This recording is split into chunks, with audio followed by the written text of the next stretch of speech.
এই বল সকলে মকর সংক্রান্তি এবং একাদশীর মহাপুণ্য তিথিতে ভগবানের অদ্ভুত বিশেষ মঙ্গলময় দর্শন করুন।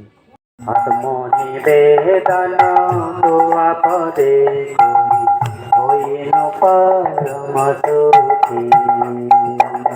দুঃখ দূরে গেল, চিন্তা না রহিল, তোদিকে আনন্দ দেখি। দুঃখ দূরে গেল, চিন্তা না রহিল, তোদিকে আনন্দ দেখি।